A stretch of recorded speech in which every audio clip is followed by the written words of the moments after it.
Port سے لے کر یہاں تورخم ہو یا چمن ہو، سب جگہ ان کے.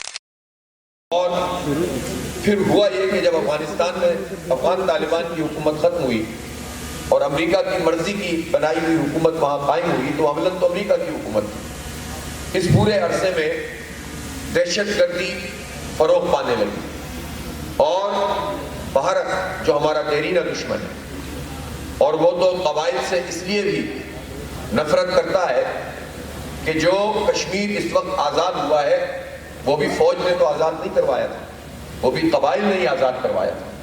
سری نگر کے دروازے تک پہنچ گئے تھے اور بدقسمتی سے پھر ان کو روک دیا گیا، ورنہ تو پورا کشمیر ہی آزاد ہو جاتا. تو ایک طرح سے بھارت اور اس کی راہ اپنے سفارت خانوں کی صورت میں جو افغانستان میں انہوں نے قائم کیے، اور اس کے علاوہ بھی امریکہ کی مدد سے اس نے پینیٹریشن شروع کر دی. پھر امریکی CIA براہ راست یہاں پر آ گئی، پھر بلیک واٹر آ گئی، طرح طرح کی ایجنسیز آ گئی، برطانیہ کی ایجنسی آ گئی. اور جب یہ سب آتے ہیں تو ظاہر سی بات ہے ایسا ممکن نہیں ہے کہ اسرائیلی ایجنسی پاکستان میں اپنا کردار ادا نہ کرتی ہو. ان سب لوگوں نے پاکستان میں تخریب کاری کو، دہشت گردی کو فروغ دیا، اور اس دہشت گردی کے نتیجے میں جو پاکستان کے ایک ڈکٹیٹر کے ایک فون پر ڈھیر ہونے کے نتیجے میں سیکیور تھا، محفوظ تھا، کوئی پرابلم ہی نہیں تھی، بہت آسانی کے ساتھ جو ہے سب لوگ زندگی گزارتے تھے، اور یہ بارڈر کھلا ہوا بھی تھا، ٹریڈ بھی ہوتی تھی بہت آزادانہ طریقے سے. اگر کہیں ریگولیشنز کی ضرورت تھی تو وہ حکومت کا کام تھا، وہ کر سکتے تھے، لیکن امن و امان بالکل ٹھیک تھا. لیکن ہوا یہ کہ پھر اتنی بدامنی ہوئی کہ اب یہ تعداد تقریباً 1 لاکھ لوگوں کی ہو گئی ہے پچھلے 23 سال میں، جو اس دہشت گردی کی وجہ سے اور پھر کاؤنٹر ٹیررزم کے نام پر یا کولیٹرل ڈیمیج کے نام پر اتنے سارے لوگ جو ہوئے پاکستان میں ہلاک ہو گئے ہیں، جاں بحق ہو گئے ہیں. اس میں کتنے فوجی جوان بھی شامل ہیں، اور اس وقت بھی یہ عمل جاری ہے. یہ کسی اور وجہ سے نہیں ہوا، یہ امریکہ کا ساتھ دینے کی وجہ سے ہوا ہے. پاکستان نے پاکستان کی جنگ نہیں لڑی بلکہ امریکہ کی جنگ لڑی اور پاکستان کے خلاف لڑی. ایک طرح سے یہ ہماری بدقسمتی ہے کہ ہماری فوج ایک طرح سے امریکہ کے پٹے پر دے دی گئی، اور اس کی لگام اس کے ہاتھ میں تھی کہ جو چاہیں وہ کرتے رہیں، یہاں پر دندناتے پھریں امریکی، اور ہماری فوج کو استعمال کریں، ہماری قوم کو استعمال کریں، ہماری حدود کو استعمال کریں، اور ہماری بھائیوں کے اوپر بمباری کریں. اور یہ تک صورتحال اس وقت ہوئی کہ پاکستان کی اس وقت کی حکومت نے جو بزم خود قائم ہوئی تھی، سفارتی آداب کو بھی ملحوظ نہیں رکھا. آج ہمیں بہت کہا جاتا ہے کہ سفارتی آداب ہونے چاہیے، ایسا ہونا چاہیے، ویسا ہونا چاہیے. وہ کون سے سفارتی آداب تھے جس میں ملا ضعیف کو اس طرح سے جو ہے وہ گرفتار کیا گیا تھا اور تشدد کیا گیا تھا، اور امریکیوں کے حوالے کتنے لوگوں کو کر دیا گیا تھا. تو ظاہر سی بات ہے کہ یہ جو سب کچھ کام ہوا، اس نے پاکستان اور افغانستان کے قوم کے درمیان تعلقات کو بھی خراب کیا. میں یہ ضرور کہنا چاہتا ہوں کہ افغانستان کی سرزمین کو کبھی بھی پاکستان کے لیے، پاکستان کے خلاف استعمال نہیں ہونا چاہیے. اور میں افغان حکومت سے، افغان طالبان سے یہ ضرور کہوں گا کہ چند لوگوں کے ایکٹ کو بنیاد بنا کر آپ پوری قوم کے ساتھ یہ نہیں کر سکتے کہ اپنی سرزمین بدامنی کے لیے استعمال ہونے دیں. اس لیے کہ پاکستان کی قوم نے آپ کو قبول کیا تھا، پاکستان کی قوم نے اپنے دل کھولے تھے، پاکستان کی قوم نے اپنے افغان بھائیوں کو اپنے گھروں میں جگہ دی تھی، اور پوری قوم نے اس کی پوری جو کچھ بھی پلس مائنس تھے وہ برداشت کیے تھے. تو یہ اس لیے کیے تھے کہ یہ ہمارا جذبہ اخوت تھا، ہمارا ان کے ساتھ رشتہ دین کا رشتہ ہے، لا الہ الا اللہ محمد الرسول اللہ کا رشتہ ہے. اس رشتے کو کوئی ایک جنرل مشرف کا ایکٹ خراب نہیں کر سکتا، اور اس کو بنیاد بنا کر پاکستان میں بدامنی نہیں کی جا سکتی. لہٰذا میری افغان طالبان سے بھی یہ مطالبہ بھی ہے اور اپیل بھی ہے کہ وہ بھی حالات کی نزاکت کو سمجھتے ہوئے دہشت گردوں کو یہ موقع فراہم نہ کریں کہ وہ پاکستان میں اس طرح کی کارروائیاں کریں اور پاکستان میں مزید بدامنی پھیلے. لیکن دوسری طرف پاکستان کی حکومت کی بھی یہ ذمہ داری ہے، اور پاکستان کے ارباب اختیار کی بھی یہ ذمہ داری ہے کہ جو نقصان ہم نے اب تک اٹھا لیا ہے، اب پاکستان مزید نقصان کا متحمل نہیں ہو سکتا. اگر ہم ابھی بھی معاملہ اسی طرح سے چلائیں گے جس طرح پہلے آپریشنز کرتے رہے، اور آج اگر ہمیں ایک اور آپریشن کرنا پڑ رہا ہے جس کا اعلان یہ کرتے ہیں، تو اس کا مطلب ہے آپ کے پچھلے آپریشن ناکام ہو گئے. گویا فوجی آپریشن مسئلے کا حل نہیں ہوتا. مسئلہ بڑھانے کا سبب بنتا ہے. وقتی طور پر آپ 2-4 اہداف حاصل کرتے ہیں، لیکن اس کے دور رس اثرات ہوتے ہیں جو پوری قوم کو اپنی لپیٹ میں لے لیتے ہیں. اس لیے ہم حکومت سے یہ کہتے ہیں کہ افغانستان کی حکومت کے ساتھ بامعنی مذاکرات کیے جائیں، ان کے ساتھ بیٹھیں، ان کی بات سنیں، اپنی بات کہیں. ہمارا ان کے ساتھ طویل دوستی کا ایک سفر ہے، اور خاص طور پر جب رشیا نے انویڈ کیا تھا اور اس کے بعد جب پاکستان نے اپنی سرحد کو بھی نہیں دیکھا تھا، بالکل اس طرح سے جنگ لڑی تھی پاکستان کے عوام نے جس طرح کوئی اپنے ملک پہ حملہ کر دیتا ہے. یہ ٹھیک ہے کہ اس وقت بھی تقریباً 2.5-3 سال کے بعد امریکہ پہنچا تھا. جب روس نے حملہ کیا اور وہ خود پاکستان کی طرف آنا چاہتا تھا تو اس وقت تو کون لوگ مقابلہ کر رہے تھے؟ درے کی بنی ہوئی بندوقوں سے مقابلہ ہو رہا تھا. جلال آباد اور کابل یونیورسٹی کے نوجوان مقابلہ کر رہے تھے، یا ہمارے قبائل کے عوام مقابلہ کر رہے تھے، یا جذبہ جہاد سے سرشار نوجوان مقابلہ کر رہے تھے. ٹھیک ہے کہ اس وقت اسٹیٹ سامنے آئے بغیر اگر کوئی تعاون کر رہی تھی تو ظاہر ہے اس کو قوم نے قبول کیا تھا. بعد میں امریکہ آیا تھا اور اس کے پیسے اور اس کا اسلحہ آیا تھا، لیکن اس وقت کا مسئلہ یہ تھا کہ اگر رشیا بالکل آگے کی طرف بڑھتا تو وہ 2 سپر پاورز میں سے 2 سپر پاورز میں سے ایک سپر پاور تھا. لیکن یہ تعلق ہمارا افغانوں کے ساتھ پھر کتنا طویل ہے، تقریباً 45 سال سے زائد ہو گیا اس پورے عمل میں. اب اس پورے عمل میں صرف چند لوگوں کی عاقبت نااندیشی، اس کے نتیجے میں یہ بھائی چارہ ختم ہو جائے، یہ اخوت کا رشتہ ختم ہو جائے، یہ ہماری قربانیاں ایک طرف رہ جائیں اور یہ پورا خطہ آگ کی لپیٹ میں آ جائے تو کس کا نقصان ہے؟ تو افغان طالبان کو بھی سمجھنا ہوگا اور پاکستان کی حکومت اور ریاست کو بھی سمجھنا ہوگا کہ اب یہ خطہ یہ مزید کسی آگ کا متحمل نہیں ہو سکتا. دونوں کے پاس کوئی دوسرا علاج نہیں ہے سوائے اس کے بات چیت کریں. اس سلسلے میں اگر حکومتوں میں یہ اہلیت نہیں ہے، پاکستان کی حکومت اگر اپنے آپ کو یہ سمجھتی ہے کہ اس سے بات نہیں ہو رہی، تو پھر وہ جو لائک مائنڈڈ لوگ ہوتے ہیں جو یہ مسئلہ حل کر سکتے ہیں ان سے بات کریں. جماعت اسلامی اپنے آپ کو پیش کرتی ہے. مجھے یقین ہے کہ جب سنجیدہ طریقے سے گفتگو شروع ہوگی تو کسی نہ کسی اچھے انجام تک پہنچے گی. اس میں ہم اپنی پیشکش کرتے ہیں کہ یہ مسئلہ اتنا غیر سنجیدہ نہیں ہے کہ اس کو ٹالتے رہیں اور لڑتے رہیں اور مارتے رہیں اور دشمن ہمیں ہٹ کرے اور ہٹ کرنے کے بعد بھاگ جائے اور ہم بمباری کریں اور اپنے ہی مویشی چلا دیں، اپنی ہی بستیوں کے اوپر بم پھینک دیں. تو اس سے کس کو فائدہ ہے؟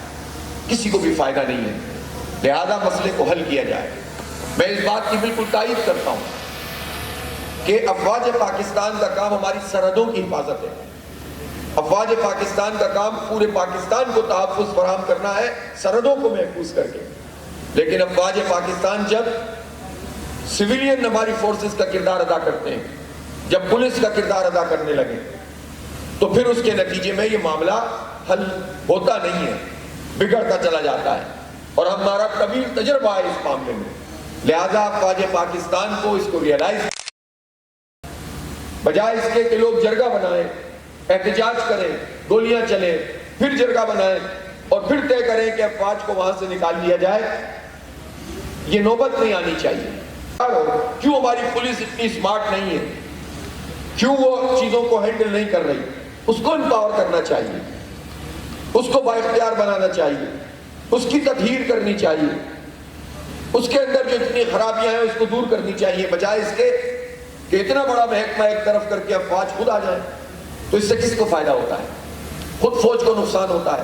ہو سکتا ہے فوج کے کچھ لوگ ان حالات سے فائدہ اٹھا کر کرپشن کرتے ہوں، لوٹ مار کرتے ہوں، ان کے پیش نظر منرلز ہوں، ان کے پیش نظر خزانے ہوں، ان کے پیش نظر بارڈر کی کرپشن ہو، جیسا کہ ہوتی ہے.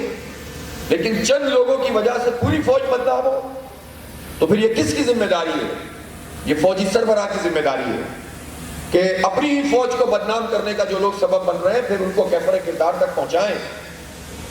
ورنہ پھر لوگ یہ کہیں گے کہ فیض حمید کے خلاف ایکشن پھر پولیٹیکل ایکشن ہے. اگر کرپشن کی وجہ سے ان کو پکڑا گیا ہے تو پھر آپ ایف سی کے وہ سارے ذمہ داران پچھلے کئی دہائیوں سے جنہوں نے اربوں روپے کی کرپشن کی ہے ان کو کیوں نہیں کٹہرے میں لے کر آتے؟ اس وقت بھی جتنی چیزیں عمومی طور پر رائج ہیں ان سب چیزوں کا نوٹس کیوں نہیں لیا جاتا؟ تو ہمیں توقع ہے چلیں اب بھی کہ ہمارے آرمی چیف اپنے ان سارے افسران کو بھی ان کی گرفت کریں گے کہ جو اس وقت فوج کی بدنامی کا سبب بن رہے ہیں۔ کرپشن صرف سویلینز نہیں کرتے ہیں، سب کرتے ہیں، اسی لیے پاکستان کا تباہ و برباد ہوتا ہے۔ اس لیے کرپشن فری پاکستان کرنا ہے تو سب کو اپنا اپنا کردار ادا کرنا پڑے گا۔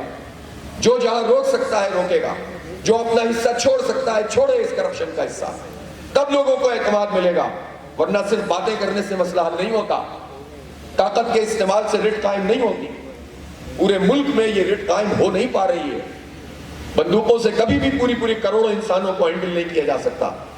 اس لیے سنجیدگی سے اس مسئلے کو حل کیا جائے اور قبائل کے مسئلے کو ترجیحاً ایڈریس کیا جائے۔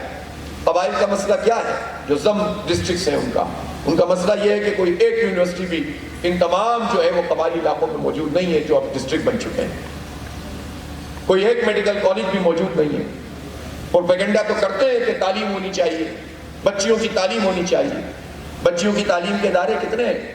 یہ پورا عرصہ جو دہشت گردی کی لپیٹ میں رہا تو آپ کو اندازہ ہونا چاہیے کہ تقریباً 1500 اسکول ایسے تھے جو مکمل طور پر یا پارشلی ڈیمیج ہوئے تھے۔ کیا ان 1500 اسکولوں کو پوری طریقے سے تعمیر کر دیا گیا؟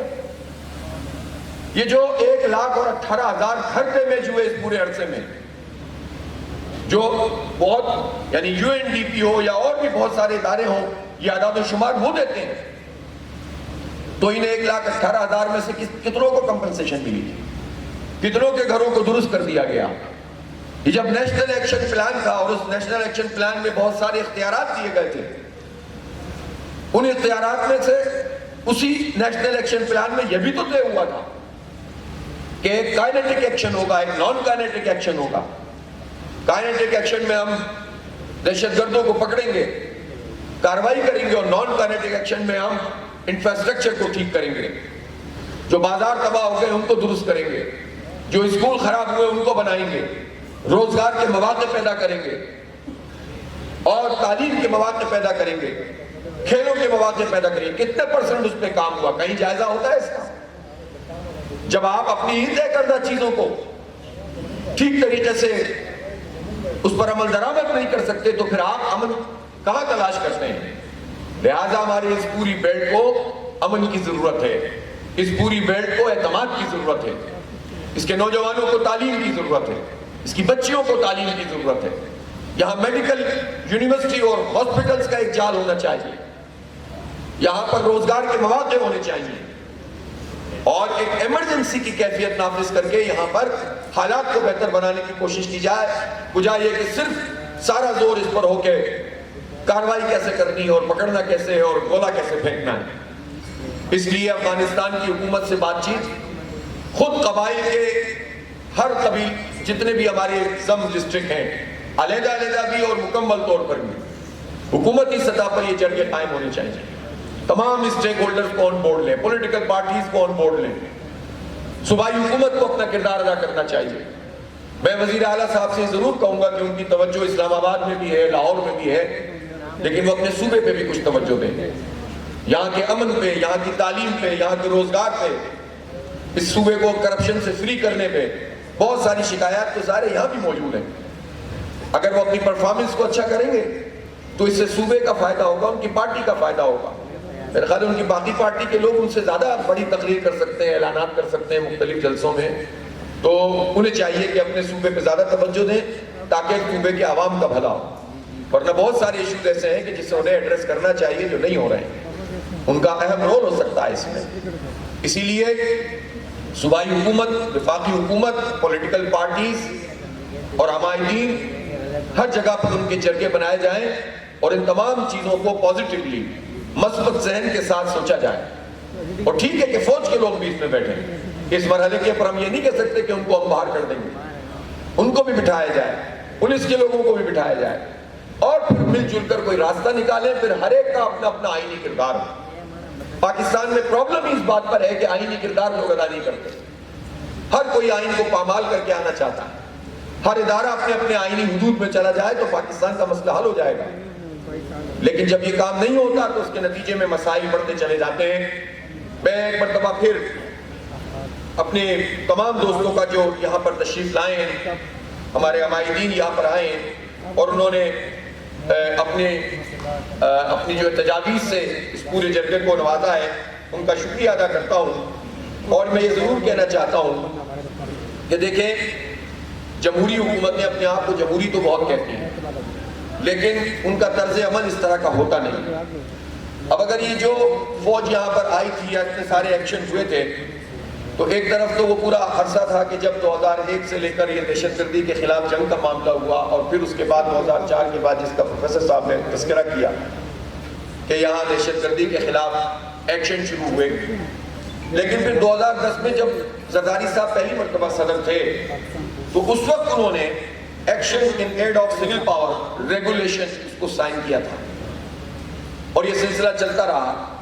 اور پھر اس کے بعد 2017 یا 18 میں اس وقت کے پریزیڈنٹ صدر عارف علوی صاحب نے یہ کام کیا۔ پھر تو فیضیاب ہوئی اسمبلی بھی، سندھ اسمبلی نے بھی جو ہے وہ قانون پاس کیا کہ ہمیں ضرورت ہے اس بات کی۔ تو پولیٹیکل لوگوں کو بھی سمجھنا چاہیے کہ جب وہ یہ اقدام کر رہے ہوتے ہیں تو اس کے نتیجے میں پہلے خود دعوت دیتے ہیں اور بعد میں شکایت کرتے ہیں۔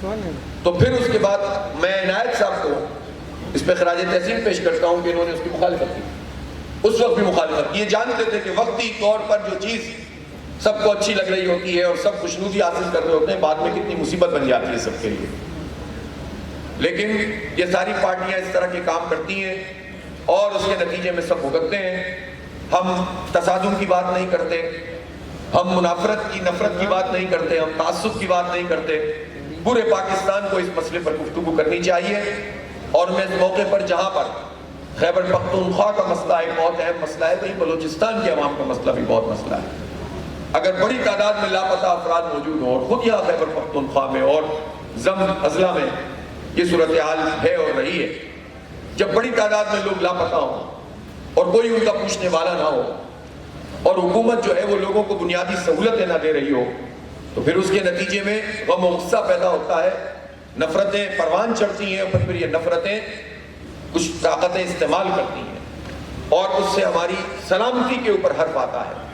تو حکومت وہ اقدامات نہ کرے، کسی کو کوئی مجرم ہے اس کو سزا دے، حکومت کا یہ کام ہے۔ ریاست کا یہ کام ہے کہ مجرم کو پکڑے، اس کا جرم ثابت کرے، اور عدالتیں اس کام کے لیے موجود ہیں۔ ریاست کا کام لوگوں کو آؤٹ آف کورٹ قتل کرنا نہیں ہے، لاپتہ کرنا نہیں ہے۔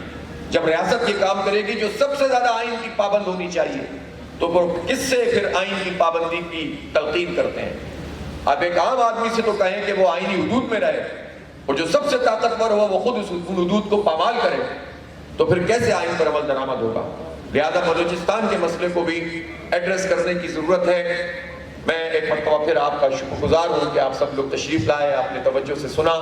اللہ کرے کہ ہمارا پاکستان مستحکم ہو، ہمارے مسائل حل ہوں، جو ہماری بنیادی ضروریات ہیں، بجلی کی، پانی کی، اور اسی طرح سے ہمیں جو ہے وہ آپ کے ظاہر ہے کہ جہاں سے بہت بڑی تعداد میں منرلز نکلتے ہیں، یہاں ہائیڈل پاور ہمارا کے پی کا بہت بڑا کنٹریبیوشن ہے۔ اس میں جو بھی پاکستان کے آئین اور قانون میں رائلٹی کی مد میں اور پرائیورٹی کی مد میں جس کا بھی حق بنتا ہے وہ حق ملنا شروع ہو جائے تو یہ شکوے اور شکایتیں ختم ہو جائیں گی۔ بہت شکریہ۔ وآخر دعوانا الحمدللہ رب العالمین۔